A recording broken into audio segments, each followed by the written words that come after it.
నిజామాబాద్ జిల్లా గురుకుల హాస్టల్ చాలా అవస్థతో గురైంది.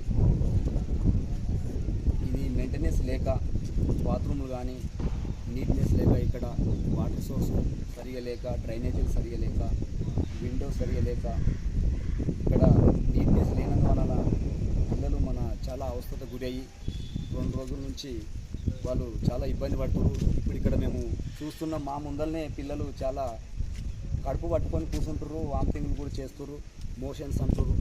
వాళ్ళ సమస్యను మన జిల్లా కలెక్టర్ గారు తొందరగా పరిష్కరించాలని చెప్పేసి కూడా ఎంఆర్పిఎస్ పక్షాన డిమాండ్ చేస్తున్నాం.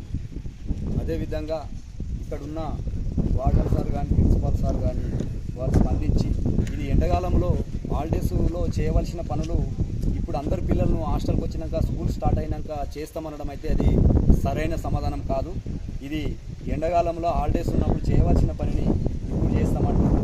పిల్లలు చాలా ప్రాబ్లమ్స్లో ఉన్నారు. ఈ హాస్టల్ను ఇమీడియట్గా మంచిగా చేయాలని కూడా ఈ జిల్లా కలెక్టర్ గారిని కానీ, ఇక్కడున్న వార్డెన్ సార్ని కానీ కూడా మేము రిక్వెస్ట్ చేస్తున్నాము.